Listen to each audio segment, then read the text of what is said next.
예수께서 길을 가실 때에 날 때부터 맹인된 사람을 보신지라. 제자들이 물어 이르되 라삐요, 이 사람이 맹인으로 난 것이 누구의 죄로 인함이니이까? 자기니이까 그의 부모니이까? 이 사람이나 그 부모의 죄로 인한 것이 아니라 그에게서 하나님이 하시는 일을 나타내고자 하심이라. 때가 아직 낮음에 나를 보내신 이의 일을 우리가 하여야 하리라. 밤이 오리니 그때는 아무도 일할 수 없느니라. 내가 세상에 있는 동안에는 세상의 빛이로라. 이 말씀을 하시고 땅에 침을 뱉어 진흙을 이겨 그의 눈에 바르시고 실로암 못에 가서 씻으라.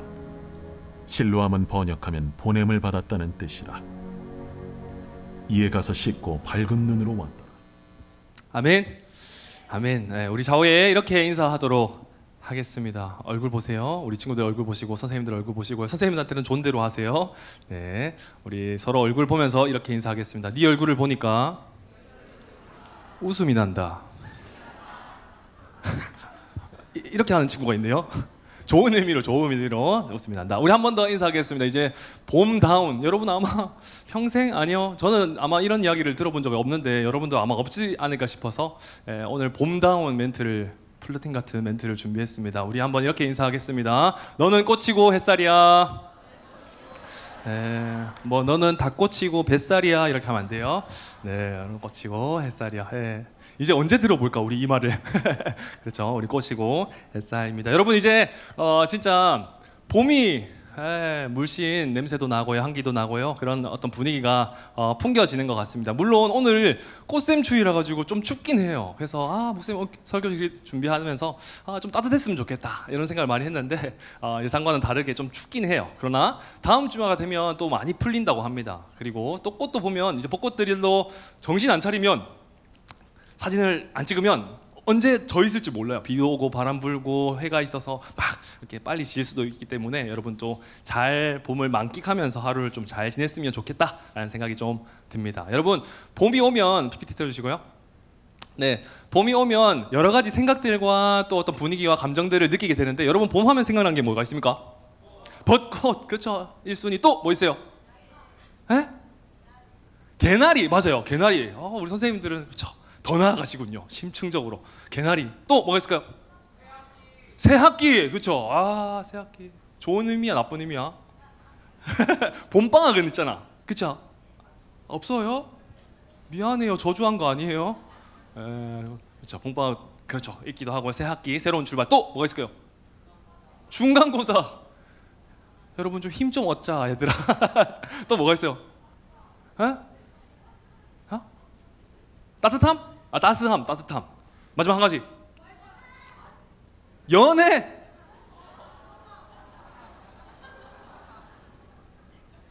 목사님 만나고 가. 그렇지. 봄을 느끼게 될 거야. 그렇죠. 여러분 아마 봄하면 여러 가지 것들 많이 생각나고 또 느끼게 되긴 합니다. 목사님이 이게 진짜 봄이 왔긴 왔구나라고 체감하는 것이 크게는 세 가지입니다. 첫 번째는 보는 것, 두 번째는 듣는 것, 세 번째는 먹는 것. 경험할 때 이 봄이 진짜 왔긴 왔구나 이런 생각이 좀 들긴 합니다. 눈으로 보면 이제 여러분 학교 생활을 조금 이제 피폐하고 힘들잖아요. 세상을 한번 보세요. 얼마나 아름다운지. 그러한 감성을 가지고는 살아야 돼요, 여러분. 저도 많이 잃어버릴 때가 많이 있었지만 세상을 보면 막 엄청 예뻐지고 있습니다. 이거는 놀랍게도 다 울산이에요. 울산이고요. 태화강, 그리고 군락지, 그다음에 궁거랑, 남구에 있는 궁거랑, 그리고 슬도, 이렇게 해서 뭐 유채꽃, 개나리, 진달래, 벚꽃, 그다음에 여러 가지 꽃들까지 이렇게 물씬 풍기는 것을 알록달록 무르익어가는 것을 보면서 진짜 봄이 왔긴 왔구나 이런 생각이 좀 들긴 합니다. 그리고 듣는 것, 여러분 봄 하면 생각나는 노래 있습니까? 유튜브에 보면, 유튜브 광고하는 건 아니고요, 유튜브에 보면 그 플레이리스트들이 이맘때쯤이면 막 조회수가 막 폭발적으로 올라가는 노래들이 참 많습니다. 그런 거 있잖아요, 여러분. 봄 싱그러우면서 오글거리면서 또 막 간질간질거리는 막 노래들이 많이 들려지기도 하고 꼭 한 번은 듣고 싶어가지고, 그리고 또 부르고 싶어지는, 흥얼거리고 싶은 그런 느낌입니다. 그런 거 있잖아요. 봄 봄 봄. 그렇죠. 환장의 호흡이었어요. 다시 한번. 봄바람이 날리. 이음 맞아요. 그렇죠. 여러분 딱 이렇게 딱 생각날 거예요. 자, 이제 설교에서 계속 그런 생각하면 안 돼. 봄바람에 휘날리면 계속 하면 안 돼요. 이런 것들이 아마 불려지고 또 안 불려지면 좀 서운할 정도로 그런 느낌을 또 경험하면서 아, 이제 봄이 진짜 왔구나라는 걸 느낍니다. 그리고 마지막 먹거리. 여러분 이제 핑크핑크한 것들, 과자도 그렇고요, 음식들도 봄나물 같은 봄 제철 음식들도 많이 있지만 목사님 여러분 좋아하는 이런 간식들을 한번 사진을 띄웠는데 여러분 딸기 고라이밥 먹어봤어요? 딸기 오감자, 오딸기 봄 에디션이에요. 봄 에디션. 그래서 보면 한정판으로 이 마음때쯤만 또 생산하고 이제 생산이 중단되는 겁니다. 약간 식욕이 감퇴되긴 해요. 그리고 이게 뭐 허니버터칩, 여기 뭐 광고 받은 건 PPL 아니고요. 허니버터칩 정 목사님 먹어봤는데 저기 이렇게 성분을 보니까 벚꽃 분말이 들어가 있어요. 벚꽃 분말 0.5%. 그래서 눈 감고 이렇게 블라인드 테스트를 해봤거든요. 진짜 허니버터칩이랑 아닌 거랑 구별을 못 하더라고요. 아무튼 이렇게 핑크핑크한 것들, 그리고 한정판 봄 에디션의 어떤 음식들이 팍 나올 거예요. 아마 마트 같은데 또 슈퍼 같은데 가보다 보면, 편의점 같은데 가보다 보면 봄 에디션의 어떤 간식들이 많이 일어나는 것을 보면서 아, 봄이 참 빨리 찾아왔구나, 지금 봄을 경험하고 있구나라는 것을 목사님은 느끼곤 했습니다. 여러분 봄이라고 하는 이미지가 어떻습니까? 아까 여러분이 이야기한 것처럼 뭔가 새로운 출발, 그리고 약동하는 것, 생명력 있는 것, 찬란한 것, 그리고 행복하고 희망적인 것, 좋은 의미, 그리고 밝은 의미의 어떤 이미지가 가득한 것이 아마 봄이지 않을까라는 생각을 하고 우리는 곧 공감하곤 합니다. 그래서 이런 표현 하잖아요. 우리의 인생의 봄, 우리의 인생의 봄은 언제 올까? 좋은 의미잖아요. 그렇잖아요. 목사님이 여러분한테 여러분 인생의 겨울을 맞이하시기를 축복합니다, 아멘 안 하잖아요. 여러분 진짜 여러분의 인생 가운데 따뜻한 봄과 같은 은혜가 있기를 축복합니다, 아멘 하잖아요. 그러니까 좋은 의미의 이런 이미지들이 있다 이 말이죠. 여러분 그런데 오늘 본문을 보니까 봄을 느낄 수도 없고 볼 수도 없고 꿈꿀 수도 없었던 굉장히 절망 중에 절망에 있던 사람, 봄과는 아주 먼 거리에 있는 사람, 극단에 있는 사람의 모습이 소개되고 있습니다. 마치 인생의 겨울처럼 차갑고 어둡고 움츠러들었던 한 인생이 소개되고 있습니다. 그 사람의 어떤 존재는 바로 맹인이라고 소개하고 있습니다. 개역 한글에서는 소경이라고 하고 있는데, 맹인이라고 하는 것은 눈이 보이지 않는 사람, 블라인드, 보지 않는 사람, 보지 못하는 사람을 뜻하고요. 그리고 시력적으로 장애를 가지고 있는 사람. 얼마나 한번 생각해 보세요. 여러분 잠깐, 여러분 좋아하는 시간이에요. 눈을 잠깐 한번 합법적으로 한번 감아 볼까요? 아, 편하다, 그죠? 눈 감고 예배 드릴까요? 잘라고요? 눈 떠주시고요. 여러분 편하죠? 그런데 평생을 그렇게 살아간다 생각해 보세요. 평생을, 앞으로를 여러분 좋아하는 인스타, 유튜브, 게임 못한다고 생각해 보세요. 안 돼. 사랑하는 사람, 맛있는 음식 못 먹고 못 누린다고 생각해 보세요. 근데 이 절망적인 상황 가운데 있는 맹인이 얼마나 더 심한 고통 중에 있었냐면 성경은 이렇게 소개하고 있습니다. 태어날 때부터 맹인이었다. 곧 이 말인즉슨 이거예요. 빛이라곤 볼 수 없었던 존재. 태어나서 이렇게 뭔가 인식하고 또 의식적으로 보려고 노력했지만 볼 수 없는 존재. 자신의 인생이 온갖 노력과 힘을 애쓴다고 하더라도, 투자한다 하더라도 그 인생 가운데 한계가 이미 설정되어 있는 인생, 그게 바로 맹인이었다라는 겁니다. 그런데 놀랍게도 오늘 본문 말씀에 이 맹인을 그냥 지나치시지 않고 예수님께서 친히 만나주시는 장면, 그리고 고쳐주시는 장면이 나온다라는 거죠. 그래서 표현할 때 목사님이 이 말씀을 묵상하면서 이런 것 같아요. 인생의 겨울 가운데 진짜 인생의 봄을 경험한 사람이 아니었을까. 자신의 인생 가운데 빛이신 예수님께서 오셔서 개화하듯이, 꽃이 활짝 피듯이 인생이 제2의 변환점, 전환점, 그리고 제2의 인생을 살아가는 그 시간이 되지는 않았을까라는 생각이 많이 들었습니다. 사랑하는 여러분, 다시 한번 축복합니다. 여러분의 인생 가운데 진짜 따뜻하고 찬란하고 희망적인 봄과 같은 계절을 맞이하게 되기를 주님의 이름으로 축복합니다. 그러기 위해서는 어떻게 해야 될까요? 성경은 우리에게 분명하게 도전하고 있습니다. 이 세 가지인데요. 이것을 꼭 지켜내게 될 때 여러분 진짜로 인생의 봄과 같은 희망적인 것, 찬란한 것, 그리고 따뜻한 은혜를 누리게 될 줄 믿습니다. 그 첫째입니다. 주님의 함께하심을 의지해야 합니다. 한번 따라 하시겠습니까? 함께하심을 의지해야 합니다. 네, 1절 말씀 읽겠습니다. 시작. 예수께서 길을 가실 때에 날 때부터 맹인된 사람을 보신지라. 예수님께서 그분의 사역들을 계속 이행해 나가시면서 한 길을 나섭니다. 그 길을 가고 계시는 거죠. 멈추는 것이 아니라 이미 가고 있는 도중인 거예요. 가고 있는 도중에 날 때부터 맹인을 예수님께서 어떻게 하신지라? 보신지라. 여러분, 이 보신지라가 진짜 중요한 의미를 담고 있어요. 성경에는 헬라어적인 원어로 보시다, 보다라고 하는 표현들이 여러 가지가 있어요. 그런데 여기서 사용된 보신지라, 에이돈인데 원어는 에이도라고 하는 이 보다라고 하는 것은 한 가지 의미가 더 추가가 되어 있어요. 이것을 전제로 하고 있는데 이 빨간 것이 바로 알다라고 하는 뜻입니다. 그래서 결국에 예수님께서 누군가를 보시는 것, 어떤 행동을 하시는 것은 다 의미가 있다 없다? 다 있다. 그분의 계획과 뜻이 있다 없다? 있다라는 거예요. 그래서 우리는 주목할 필요가 있어요. 그러니까 우리가 인생을 살아가면서 누군가를 보고 경험하는 것, 거기에 머무르는 것이 아니라 성경은 보신지라, 아 예수님께서 가다가 봤네? 이게 아니라 예수님께서 보신 내용과 보신 이야기는 그분의 상황을 알고 계시다. 그 사람이 누구인지, 날 때부터 맹인된 삶 가운데 어떠한 피폐함과 필요함이 있는지를 모든 것들을 안다 모른다? 알고 계시다. 예수님은 고난 가운데, 고통 가운데 있는 사람의 모든 상황과 여건을 알고 계신다라는 것을 우리는 알 수 있는 겁니다.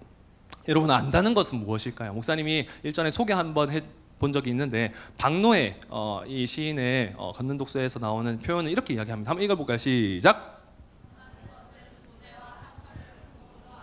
예수님이 안다라는 것, 누군가를 안다라는 것, 누군가를 보고 안다라고 하는 것은 이런 의미가 있는 것 같아요. 그 사람의 고통과 고뇌와 상처를 온 몸을 다해서 안아주는 것, 아는 것은 안아주는 것, 안는 것이다 라고 표현할 수 있는 것 같습니다. 사랑하는 여러분, 우리는 고통과 고난을 경험할 수도 있어요. 맹인같이 힘들고 어렵고 그리고 경험하지 못하는 그러한 피폐함을 경험할 때도 있어요. 그러한 여러 가지 어려움들을 경험하게 될 때도 있단 말이죠. 그러나 우리에게 여전히 소망과 한 줄기 빛이 되는 것은 예수님께서, 주님께서 그 상황을 모든 것들을 보고, 아니 알고 계시다라는 사실입니다. 그것이 우리에게 희망이 되어야 돼요. 그것이 우리에게 다시 한번 살아날 수 있는, 약동할 수 있는 봄과 같은 메시지가, 움직임이 되어야 한다라는 사실입니다. 사랑하는 여러분, 우리는요 시각이 예수님의 시각과 우리의 시각은 전혀 달라요.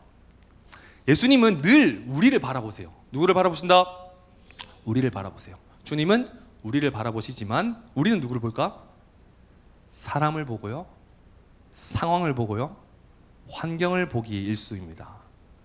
이때 제자들도 마찬가지였거든요. 성경은 어떻게 이야기하는지 한번 볼까요? 제자들이 이렇게 이야기합니다. 잘 들으세요. 제자들이 물어 이르되 라삐여, 이 사람이 맹인으로 난 것이 누구의 죄로 인함이니까? 자기니까? 그의 부모니까? 이 당시의 유대적인 사고 안에서 어떤 큰 질병과 어려움들, 특별히 맹인, 그리고 안진뱅이, 그리고 여러 가지 나병, 여러 가지 것들은 영적인 문제로 치부하기 일쑤였습니다.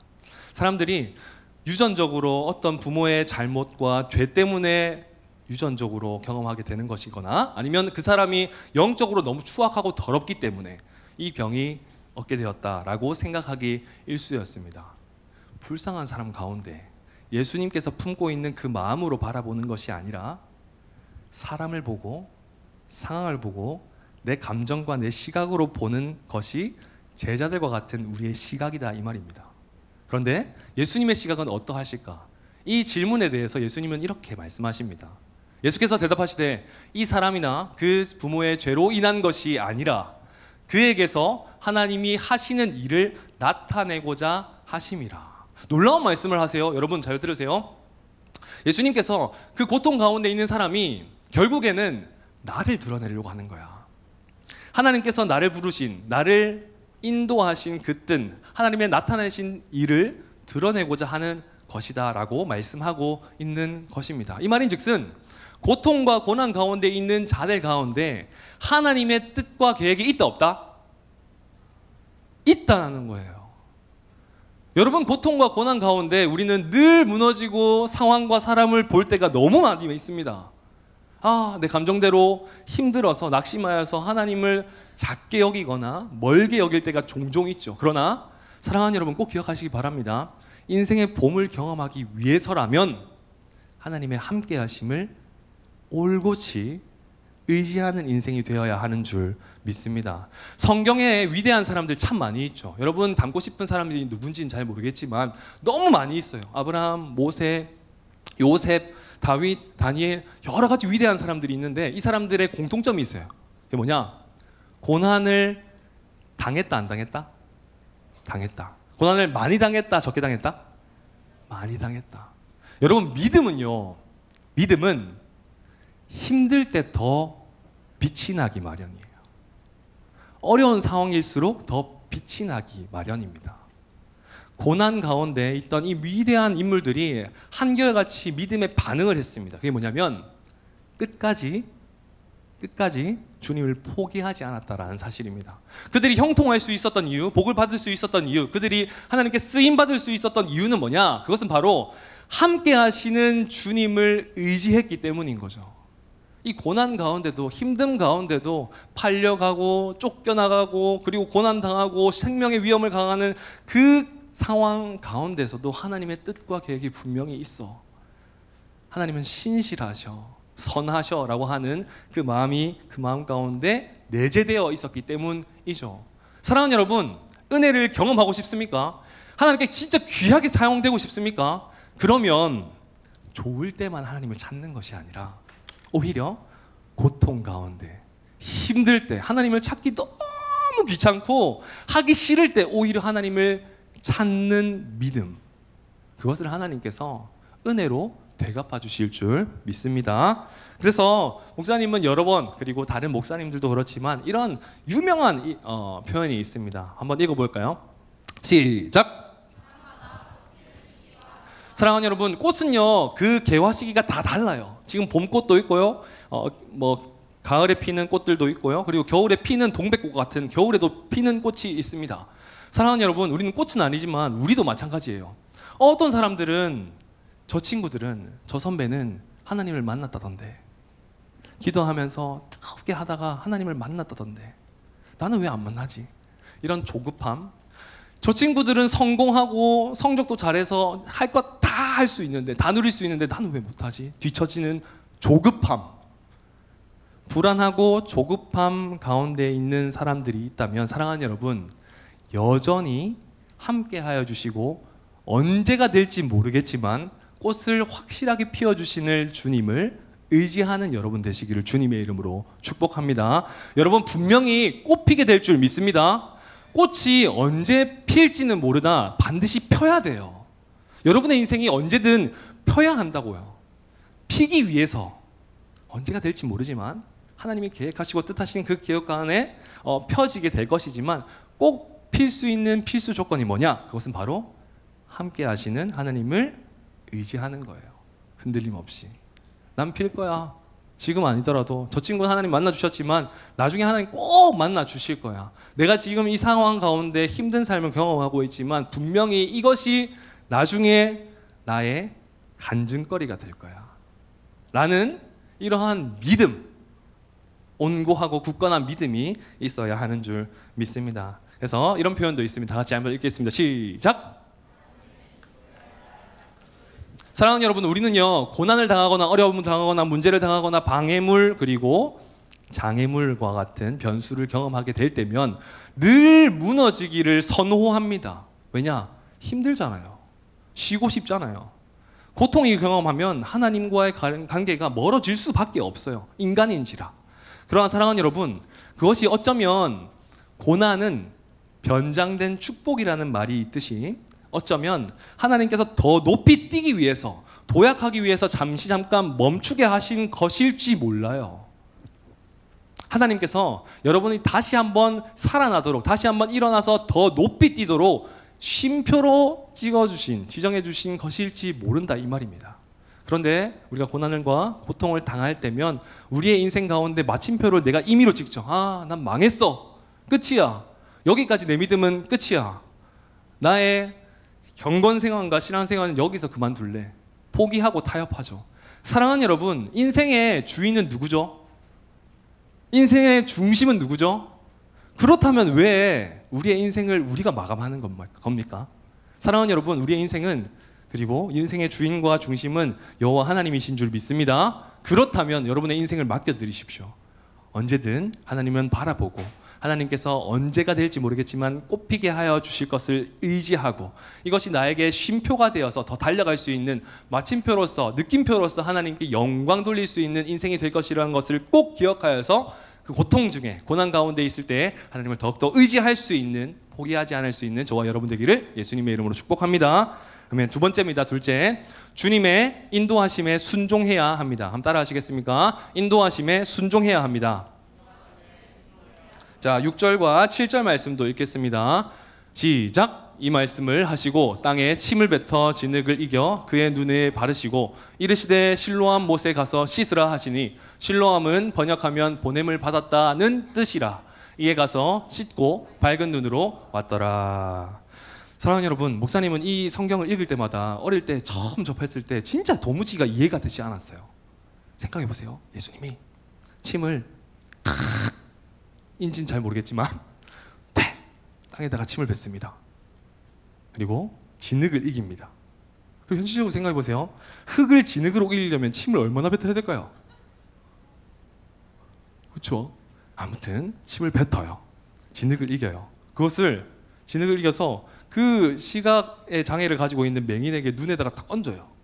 그리고 저기 가가지고 실로암이라고 있는데 거기 가서 씻고 와 라고 이야기합니다.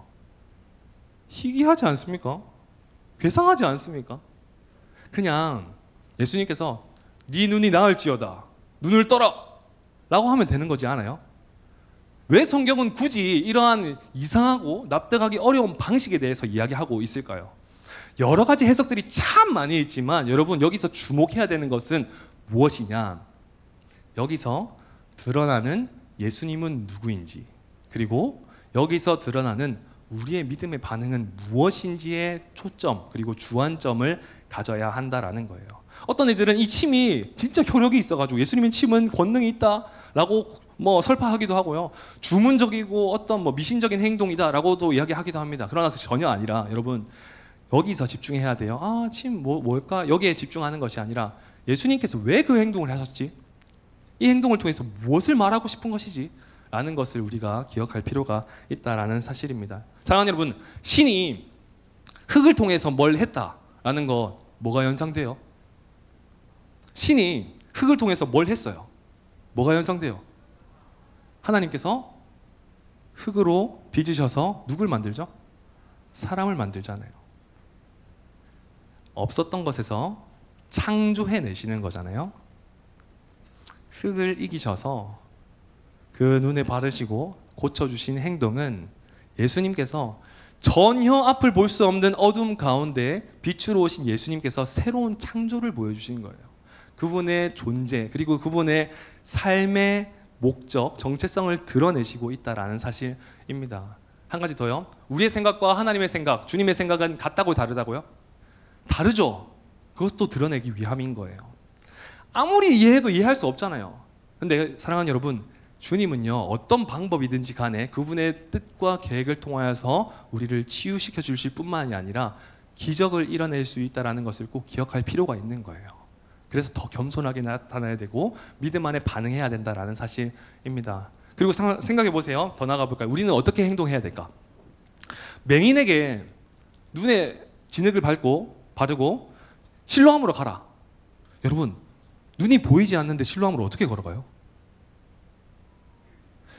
성경에는 한 줄로 되어 있어요. 씻고 밝아진지라. 근데 여러분, 맹인이라고 생각해 보세요. 그 과정이 얼마나 길었을까요? 그 긴 시간 가운데 예수님을 향한 마음과 그런 의지하는 마음이 얼마나 깊어졌을까요? 사랑하는 여러분, 이것은 주님께서 굳이 이러한 내용을 통하여서 치유하신 내용이 있다는 것은 우리에게 어떠한 믿음의 반응을 요구하신다, 사람들에게 드러나시기를 원하신다라는 뜻을 의미합니다. 그게 뭘까? 그것은 바로 한번 따라해보세요. 순종인 거예요. 맹인이 어떻게 순종하게 했겠습니까?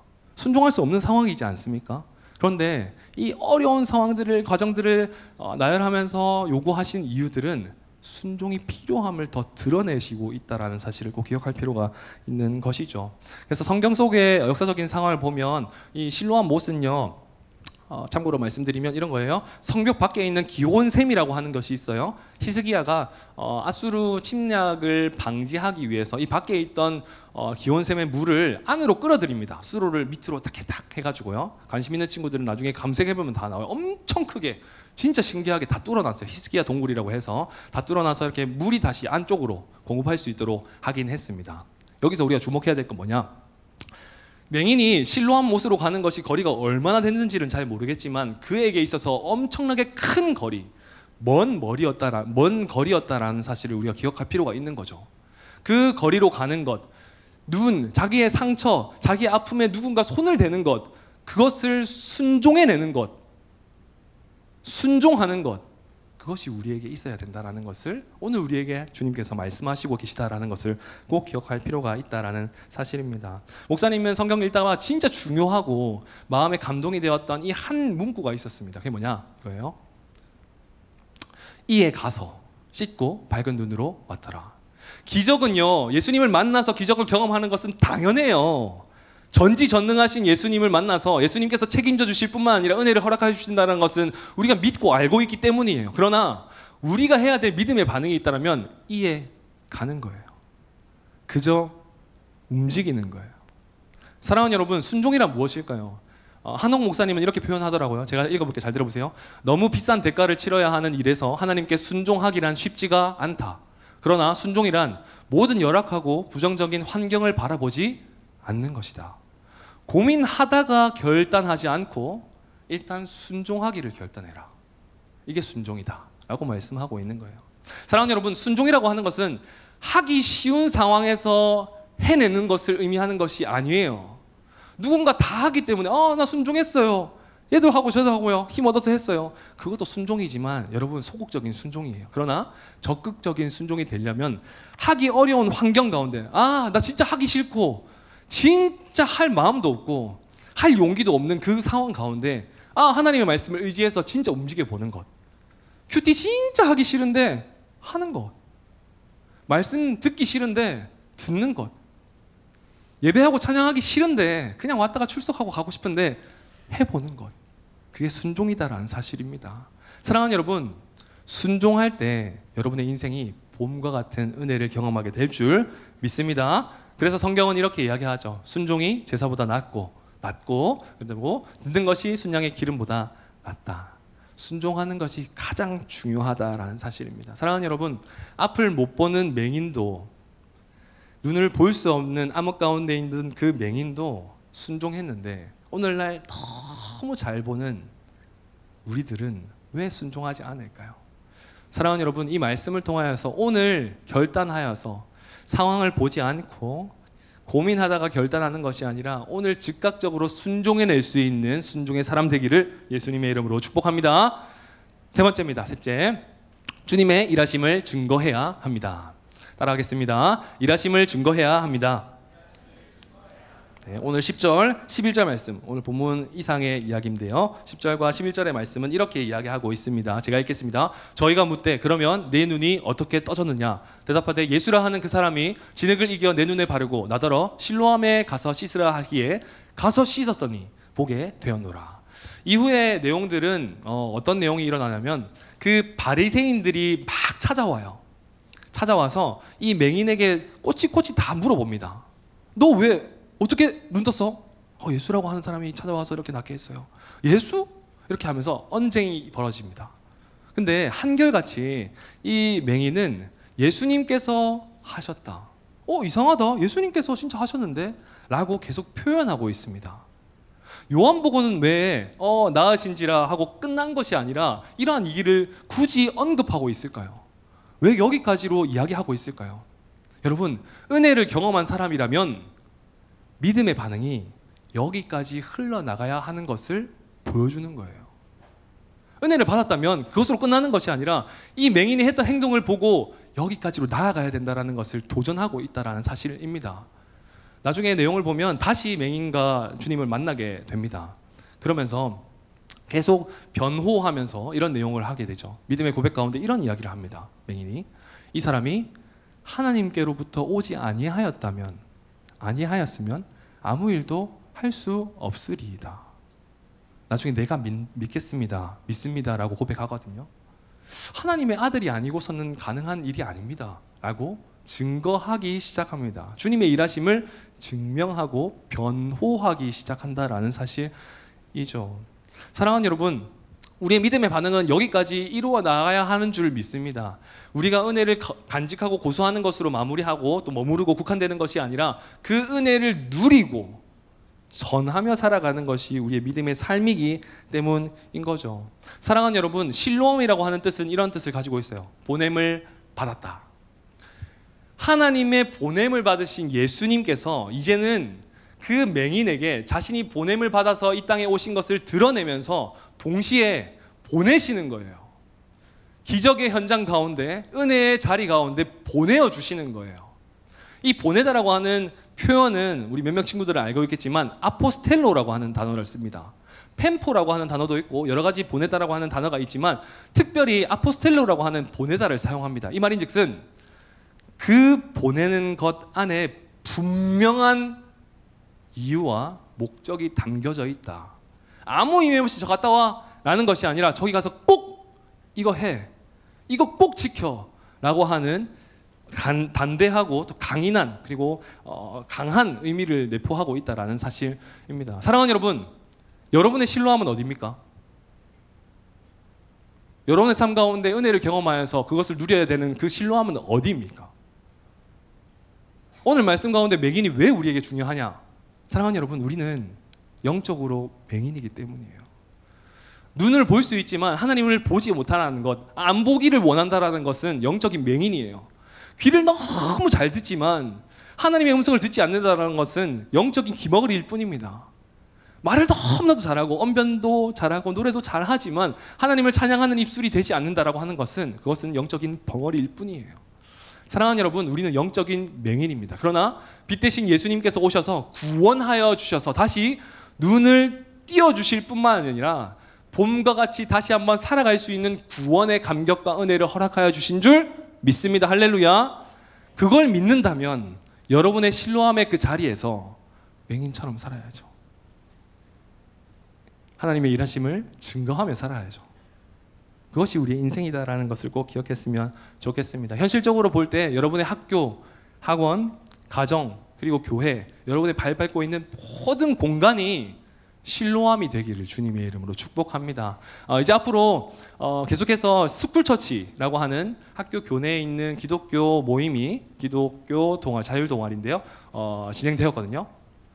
우리 중등부, 고등부는 미안해요. 다음에 준비되면 할게요. 우리 중등부 아이들만 이렇게 했습니다. 여러 학교들이지만 잘하고 있는 학교들 몇 명만 이렇게 소개했습니다. 그래서 뭐 구호는 이렇게 해요. 소리가 안 나오나요? 믿음으로 미치고 사랑으로 전하자. 화이팅! 화이팅! 시작. 한 주간도 주님 안에서 화이팅! 여러분, 쉬워 보이죠? 근데 이거 있잖아요. 진짜 소위 말해서 쪽팔려요. 진짜 쪽팔려요. 학교 안에서 이렇게 행동하는 것, 예수쟁이로 살아가는 것, 믿음을 지키면서 내가 예수님 믿는 사람 이름을 드러내며 살아가는 것. 근데 여러분, 부끄럽고 하지만 이들의 믿음이 하나님께서 진짜 귀하게 사용하실 줄 믿습니다. 사랑하는 여러분, 이들의 노력들을 따라서 여러분의 안에서 해야 될 모든 부분들, 주저하고 망설였던, 조급하고 불안했던 모든 것들을 내려놓고 순종함을 통하여서, 의지함을 통하여서, 증거함을 통하여서 하나님께서 주시는 그 크신 은혜와 복을 누릴 수 있는 저와 여러분 되기를 예수님의 이름으로 축복합니다. 오늘 말씀을 제가 묵상하고 준비하면서 진짜 많이 묵상하고 준비하거든요. 모두 목사님들이 그러시겠지만 그러면서 항상 말씀을 준비하다가 저는 찬양을 많이 들어요. 찬양을 많이 들으면서 묵상하고 기도하고 하는 시간들도 많이 가지거든요. 혼자 골방에 들어가서 그렇게 하는 시간들을 많이 가집니다. 그런데 특별하게 오늘은 이 말씀을 준비하면서 신나는 찬양만 주구장창 들었어요. 보통은 이제 감성적이고 따뜻하고 위로되는 찬양을 많이 듣는데 진짜 신나는 찬양을 많이 들었습니다. 이 찬양 아침부터 저녁까지 시작하고 끝까지 계속 주구장창 들었어요. 그게 뭐냐면 오늘 말씀을 이제 기반으로 하고 있는 실로암이라고 하는 찬양입니다. 여러분 잘 아시죠? 실로암.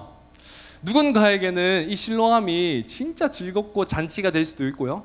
누군가에게는 그냥 그저 한낮의 이야기일 뿐일 수도 있어요. 그러나 사랑하는 여러분, 저와 여러분에게는 이 실로암이 은혜의 자리, 봄과 같은 따뜻한 희망이 넘치는 자리가 되기를 주님의 이름으로 축복합니다. 오늘 맹인은 이제 인생의 봄을 맞이하게 됩니다.